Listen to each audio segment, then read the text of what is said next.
ภารกิจซื้อที่ดินมื้อนี้ถือว่าล้มเหลวพี่น้องเอ้ยเนาะเนื่องจากว่าทางเบาแสนโทรไปหาเจ้าของที่เพิ่นน่ะมีการเปลี่ยนแปลงอีกแล้วพี่น้องเอ้ยเนาะจากราคา5 ล้านเนาะตอนแรกเปลี่ยนมาเป็น6 ล้านจาก6 ล้านเปลี่ยนมาเป็น7 ล้านบัดนี้พี่น้องเอ้ยเนาะสบายดีเนาะสบายดีพ่อแม่พี่น้องเบิดสุขุสุคนเด้อพี่น้องเด้อตอนนี้ก็ยังอยู่บ้านของเบาสวนอยู่พี่น้องเอ้ยเนาะพอดีว่าตอนแรกนะมาอัปเดตเบื้องต้นครัวเบาสวนแลสีเข้าไปบ้านปะกล้วยอีกเนาะ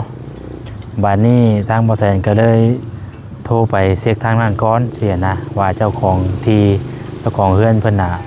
มาได้บ่เพื่อว่าเข้าไปแล้วบ่ได้ท่าได้คลองพอดีเสียนะพี่น้องเอ้ยทางบ่แสนก็ได้โทรไปหาเพิ่นก่อนเนาะก็เลยโทรไปหาเพิ่นถามไทยทั้งสาวนวลเพิ่นเบิ่งว่าที่ดินน่ะเจ้าของเพิ่นมาแล้วว่าซั่นนะบัดนี้เพิ่นสิขาย7 ล้านว่าซั่นพี่น้องเอ้ยที่เฮาไปอยู่ไปเบิ่งมื้อเช้านี่นะเนาะโอ้จะไม่ขึ้นไปขึ้นว่าพี่น้องเอ้ยเนาะขึ้นไว้กล้องเขาก็จะล่มแล้วบัดนี้ลมพัดแห้งหลาย ขึ้นไว้ปานค้ำพี่น้องเอ้ยเนาะราคาทองคำมื้อนึงไปมื้อก่อนก็ราคานึงไปมื้อนี้ก็อีกราคานึงโอ้ยเนาะจักสิว่าจังได ทางบ่แสนก็เลยลมนี่ก็ได้หลังจากที่ว่าเพิ่นเปลี่ยนราคาเนาะทางบ่แสนโทรถามเพิ่นเปลี่ยนราคาแล้วก็เลยโจก่อนก็เลยบ่เข้าไปพี่น้องเอ้ยบ่หาแนวมาห้องกล้องก่อนพี่น้องเอ้ยก็เลยบ่ได้เข้าไปพี่น้องเอ้ยเนาะโจซะก่อนถ้าปรึกษาแต่ว่าถามไทยกับทางผู้ใหญ่เพิ่นก่อนพี่น้องเอ้ยเนาะก็บ่จักสิว่าได้ใดเนาะบ่แซนก็ได้ตอนแรกว่าจะให้มันแล้วมื้อนี้เรื่องที่ของเอ้ยนวลน่ะนะสาวนวลน่ะพี่น้องเอ้ยว่าสิซื้อมื้อนี้ให้มันแล้วบัดพอดีเข้าไปแล้วรอบนึงเจ้าของเฮือนเพิ่นบ่อยู่เนาะทางพ่อแม่ก็ถ้าถามลูกอีกเทื่อนึงก่อนว่าซั่นนะเพิ่นแบบลังเลพี่น้องเนาะเพิ่นแบบอยากขายแน่บ่อยากขายแน่นะก็เลยแบบว่าก็เลยเฮ็ดให้เปลี่ยนไปเปลี่ยนมาอยู่นี่แหละพี่น้องเนาะบัดนี้นะเรื่องราคานี่คันคือว่าอะไร7 ล้านนี่เพิ่นอาจจะขายพี่น้องคันเฮาตัดสินใจซื้อก็คือว่าแหละเนาะมันก็มันก็บ่อยากคักปานใดเลยพี่น้องเนาะเฮาคุยกัน6 ล้านนะวันนี้มันมาขึ้น7 ล้านที่นะพี่น้องเนาะเฮาก็เลยคุยอบรมกันกับทางผู้หลักผู้ใหญ่แล้วว่าซั่นซะเนาะอีกอย่างเฮาก็อบรมกันกับทางผู้ทางกับเพิ่นเองแล้วที่นะเพิ่นก็ว่าสิขาย6 ล้านเนาะบัดพอเฮาไปบัดขึ้นไปอีก7 ล้าน โอ้ยจักสิว่าใดๆพี่น้องเอ้ยเนาะก็เลยว่าว่าแซงก็เลยว่าบ่เข้าไปเด้อมื้อนี้ว่าซั่นนะหยุดเพิ่นขึ้นราคาเฮาก็บ่ซื้อว่าซั่นนะพี่น้องเอ้ยเนาะบัดนี้ที่ว่าทางเอิ้นนวลเพิ่นบอกมาอยู่ตอนที่ว่าบ่แซนคุยโทรศัพท์น่ะเขาเบิ่งในคลิปบ่นุ่งเด้อพี่น้องเอ้ยเนาะเพราะว่าตอนนั้นน่ะถือจังว่าบ่แซนโทรไปพอดีบ่นุ่งเพิ่นก็ถ่ายคลิปอยู่เนาะก็เลยบ่นุ่งเพิ่นก็เลยถ่ายอัดคลิปไว้อยู่ ตอนอารมณ์กันกับทางเอิ้นนวลน่ะนะเนาะมีแต่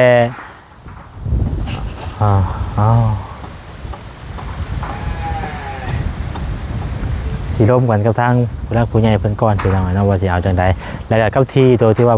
ไปแทกเบิ่งเมื่อวานนี่น่ะเพิ่นว่าอยากขายอยู่ 15,000 บาทนี่เนาะลดลงมาอยู่เพิ่นว่าเว้า 30,000 แล้วก็เอา 30,000 ลดเนาะว่าซั่นนะบ่ต่อกันเลยว่าซั่นเนาะจักแล้วเนาะ พี่น้องเอ้ยอันนี้ก็บ่ได้ต่อได้หยังเพิ่นได้เพิ่นเว้า7 ล้านก็แนวเพิ่นเว้าขึ้นไปเรื่อยๆเนาะเฮาก็บ่กล้าต่อได้เพราะผมได้ว่าบ่อยู่จุดเก่าเนาะคันว่า6 ล้านก็เอากับบ่ได้ต่อได้อย่างเดียวนึงว่าเพิ่นว่าในราคาที่เพิ่นมักเฮาก็ตกลงว่าสิซื้อเอาเลยสินะตอนแรกนะวันนี้ก็เลยว่าจังไดก็เพิ่นปรับไปเปลี่ยนมาเฮาก็สิปรึกษากับทางผู้ใหญ่อีกก่อนวันนี้ที่ตัวที่ว่าเพิ่นอยากขาย 15,000 น่ะที่ตัวที่ว่าบ่แสนไปวัดเมื่อวานนี่เด้10x10น่ะ15,000เพิ่นว่าพี่น้องเอ้ยเนาะพอดีลมเพื่อนนั่นแหละพี่น้องเอ้ยก็ อันนี้ก็ยังบอกบ่ได้ว่าสิเฮ็ดได้ใดติดต้องได้ติดต่อหรือว่าถามไทยกับทางผู้ใหญ่เพิ่นอีกก่อนพี่น้องเอ้ยเนาะเอากับบ่กล้าตัดสินใจให้พี่น้องเอ้ยเรื่องที่เดินทางก็ได้เพราะว่าตอนแรกน่ะคุยกันเรียบร้อยแล้วเรื่องเฮือนว่าสิซื้อเอาที่โตที่กับเพื่อนเนาะที่ดินกับเพื่อนโต6 ล้านนี่แหละพี่น้องเอ้ยเนาะวันนี้มันก็ขึ้นอีกแล้วก็เลยจะโจกไว้ก่อนจาก6เป็น7สินะพี่น้องเอ้ยเนาะมันก็เพิ่มมาอีกล้านนึงแต่ว่ามันอยู่ในแบบว่าเฮาคุยกันแล้วสินะก็เลยแบบว่าบ่เฮาก็ถามปรึกษากับทางผู้ใหญ่เพิ่นก่อนเฮาสิตัดสินใจซื้อให้เพิ่นเลยก็บ่ได้พี่น้องเอ้ยเนาะมันก็บ่คักปานใดมีแต่เอารมณ์กับทางผู้ใหญ่เพิ่นอีกก่อนโอ้ยเนาะ แต่ว่ามื้อนี้ก็บ่สำเร็จพี่น้องเอ้ยเนาะเดินสิซื้อที่ซื้อทางเนาะคือว่าเข้าไปเมื่อเช้านี้เจ้าของเพิ่นอยู่ก็น่าจะได้ซื้อเลยบ่จักเนาะ ซื้อในราคา6 ล้านนั่นได้พี่น้องเฮาก็บ่ซื้อลื่นรถลื่นหลายปานนี้ดอกเนาะตามที่ว่าทางผู้หลักผู้ใหญ่เพิ่นฝากเงินมาให้นั่นแหละพี่น้องเอ้ยเนาะไปเข้าไปหาทางบ่ส่วนมันก่อนช่วงตอนแรงๆเนาะบรรยากาศอยู่เฮือนเราก็ยังงามคือเก่าเฮือนบ่ส่วนน่ะพี่น้องเอ้ยเนาะยังงามคือเก่าอ่องตอง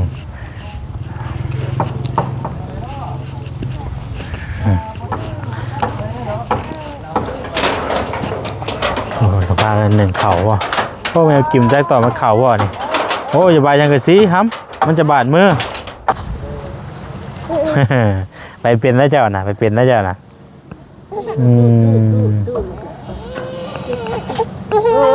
เป็นยังเจ็บแข้งเลยฮะมีในบาดไปจ้ะไม่ใช่คือเป็นมาได้ยังกัดใส่เลยแสบที่เจ๊เป็นบ่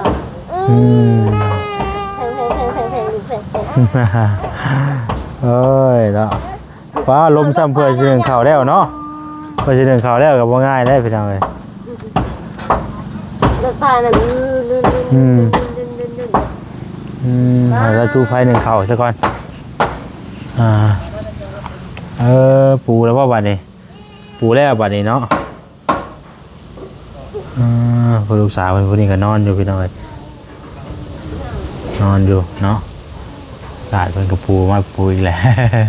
สาดน้ำมันเพิ่นก็ได้ลมหนาวแท้บัดนี้เนาะ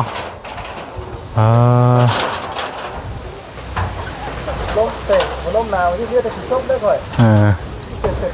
อายุเด็ก น้ำมันในตัวดิน้ำมันในตัวใกล้สิเรียกแล้วบัดนี้เนาะมุ้งเรียกหรือเปล่ามุ้งเรียบร้อยแล้วเนาะพอดีเลยเนาะมุ้งเรียบร้อยแล้วพี่น้องเอ้ยรับประกันผู้บัวแน่นอนเนาะบัวแน่นอนบัวแน่นอนพอแล้วพี่น้อง4 แผ่นเนาะเราจะซื้อว่า4 แผ่นก็พอดีพอเลย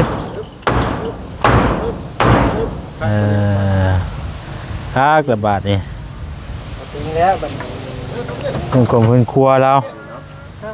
โอ้กิมมีคนมาหาจะหาช้อนหาช้อนหาช้อนปลามีช้อนที่แถวนี่นะนี่น้องบ่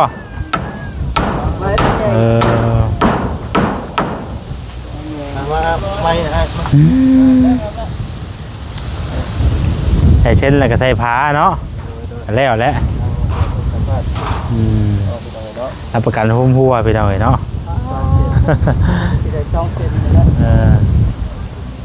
ได้แล้วนี่กันน้อยใส่ไปเรื่อยๆเนาะยังดีแต่ว่าบ้านดูในแน่เนาะกี่พุ่นบ่คอยเข้ามาปานใดแบบนี้นะพอแล้วจากวันนี้กะโอเคเลยไอ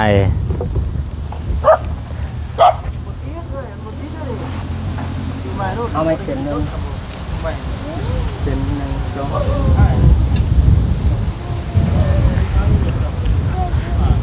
ก่อนเนาะกวงเติบได้ไปเอาไว้เนาะ ข้างนี้ก็สิใส่เส้นอีกได้หน่อยเนาะ 3เซนพอดีบ่แซง 3เส้นบ่ 3เซน4เซนบ่ได้เนาะยังมาแต่ความยาว หักแท้ก็มองไหนมองหนึงก็ปล่อยโล่งไว้ก็แห่งดีแล้วประมาณครึ่งหนึงนี่นะเพราะว่ามันมีโอกาสเข้าไงให้บ่ปิดเบิดสินะ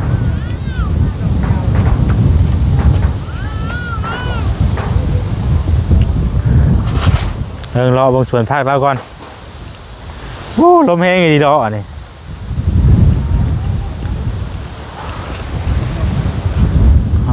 นี่ไปหน่อยหมักทั่วแล้วก็จนเป็นไปเลยเนาะพักกันเพื่อนพักหอมร่วมพี่น้องเนาะพักหอมรวมพักนางตูตัวร้ายก็พักกี่ตูอยู่เพื่อนบ่อส่วนนี่ใส่แกงปูแกงปลาแกงเฮ็ดแกงยังเนาะ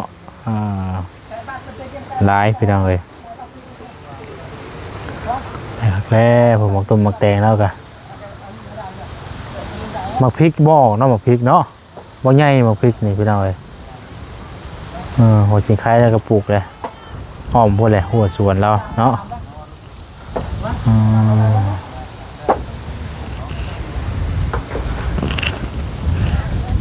อย่างน้อยกับกลับปะมาสวนแล้วพี่น้องเอ้ย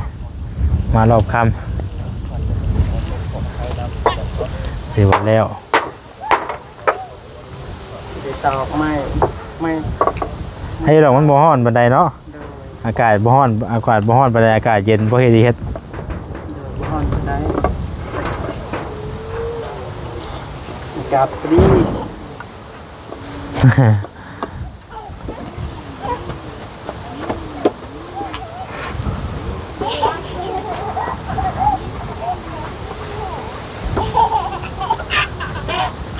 ดื้อเด้อดื้อเด้อดื้อเด้อ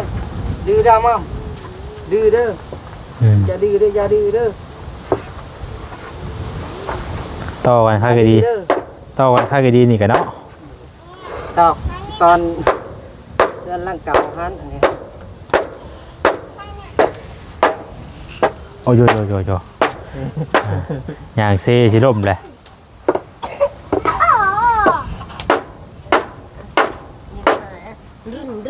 เก็บไข่ตูได้ไหมกิมไข่ตูผักบอกผักบงอ่ะอย่างอันนั้นพอได้เพิ่นเมื่อโน้ยโอ้ไม่ยากหรอกกินกับขนาดนั้นนี่มีแต่ปลูกพริกได้เพิ่มอีกไงมีบ่เนี่ยปลูกเอาพริกมาปลูกช่องปรุงไปได้ไปกินแล้วสิกลับป้าได้บัดนี้ได้กับป้าบ่ชวนแล้วบัดนี้พี่น้องเอ้ยเฮ็ดไปแล้วกับผู้ดีแล้วละบัดนี้เนาะแล้วก็สีกับมุงแหละมีแต่แอมพุ่มแอมพาวแล้วเนาะเฮ็ดประตูใส่บัดนี้สังกะสีเก่าเด้แนบแล้วก็ตอกใส่แล้วก็เฮ็ดประตูเอาว่าการหันกันนี่ล่ะอย่าว่ามีแนวเข้ามาเนาะ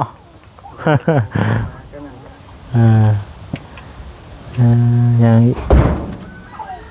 เพราะว่าเล็กตะปูมิตรเด็บยังไงว่าตัวโตกันกะตะปู10ปู10บ่ตะปู10เลยครับละ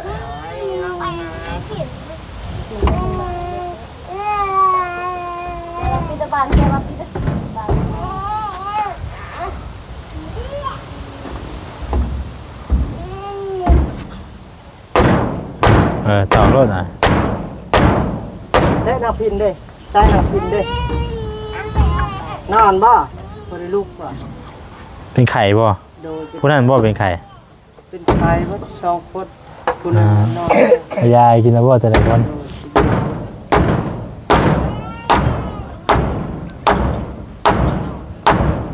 บ่ออกว่าแน่นเนาะ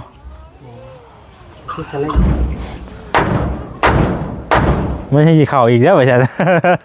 ตอกไม่ใช่เข่าอีกแล้วตอกไม้ว่าใช่ตอกให้มันดมไม้กับตอกไม้ใช่ทางกลางมันนะให้ดีไม่จะออกเลยดิไม้ทางกลาง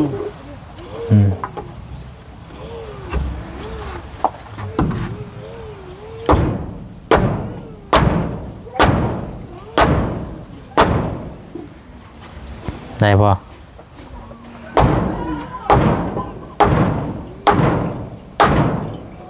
แน่นก็ได้เนาะ เดี๋ยวจะสิเปื่อยหักไหม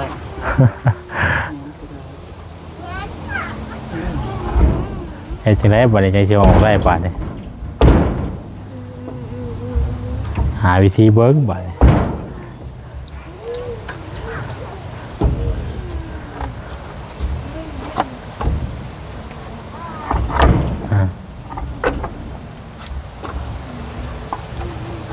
ได้บ่วางได้เหยียบตะปูได้ แข็ง แข็งบ่ แข็ง เจดีอยู่ กับ มันแค่เข่าโอ้เล็กตะปูเล็บใหญ่เดี๋ยวมันออกบ่ออกก็ได้นี่มันค่าเล็บนี่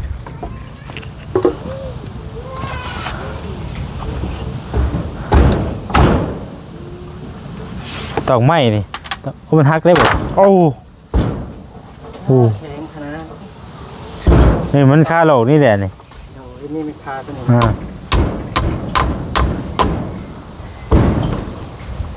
ไปใส่ไปเอาไว้มีแต่ว่าแสนสิกลับก่อนเด้ออ้ายเด้อบัดนี้เด้อผู้ใดมื้อหน้ามื้อในผู้ใดจังสิมาใหม่เด้อมามื้อนี้ก็ว่าสิไปนั่นแหละเพื่อทางปากกล้วยนั่นแหละพี่น้องแล้วก็แวะซื้อสังกะสีมาให้เด้อ ขอบใจผู้หลักผู้ใหญ่เพิ่น โดย กระจายมาติดงานงาน ไม่อยากแล้วเนาะ ไปเราแซนให้อยู่ดีมีแห้ง เออ สุขภาพเข้มแข็งเดินทางปลอดภัย โดย ให้เจ้ามีความสุขคอยไปคอยมา โดย เอาก็ให้หายพยาธิไว้ หาพยาธิเป็นยังเป็นพยาธิไข่นะพ่อ โดยเป็นเจ็บหูนี่ เป็นไรเป็นไรคือเจ็บหู ป่วยอันนั้นมาห้องใส่ ฮะ ป่วยลี่มันไหลยังไงตอนนี้ยังมันไหลแบบลมแล้วมันไหล ต้องซื้อยาหยอดหู โดยยัง ซื้อยาหยอดหูใช่ซื้อยาหยอดหูห้างค่าขายยามันมียาอยู่หรอกไง โดย ยาหยอดหูเด้อ ซื้ออายุเมือง เป็นเอาเลยไปสายวันนี้เขาจะกลับแล้ววันนี้ถือว่าแล้วมิได้ให้ได้เพิ่นแอมพาแอมยังก็ถือว่าเฮ็ดไปเรื่อยๆแล้วถ้ามันโอเคพุ่นแหละเนาะถ้าได้มากพุ่นแหละ นี่ก็มุ่งแล้วเลยดิห้องน้ำก็แล้วขึ้นครัวก็แล้วบาดนี้เป็นเอาเลยเนาะสำเร็จไปแล้วบาดนี้แล้วแล้วก็เมียนไม้เมียนตอกเลินให้มันแปลนบาดนี้เล็กตะปุ่มตะปูพี่น้องเอ้ยเนาะระวังเด้อเนาะบ่ใช่ย่านแต่รถเด้เหยียบแถวนี้ เก็บกวดเมียนบาดนี่ไปใช้ขอตัวเมื่อก่อนเด้อพี่น้องเด้อเนาะอยู่ดีไม่แห้งวัตถุกุทุกคนเนาะผิดพลาดอะไรกันขอโทษขออภัยเรื่องดินของสาวนวลนั่นก็ไอ้นวลนั่นก็ติดตามเบิ่งน้ำกันเนาะว่าสิได้แบบใดพี่น้องเอ้ยถ้าเฮาก็บ่ได้เข้าไปอีกแล้วมื้อนี้เนาะเพราะว่าเข้าไปก็มันก็ยังบ่แล้วคือเก่าเสียนะเอาเป็นมือใหม่ก่อนเนาะถ้าเบิ่งน้ำกันอีกเทื่อนึงก่อนทางผู้รักผู้ใหญ่เพิ่นสิบอกแนวใดเอาขอตัวลำลาไปก่อนเด้อพี่น้องเด้อเนาะอยู่ดีมีแห้งวัตถุกุทุกคนสบายดีพี่น้องเอ้ย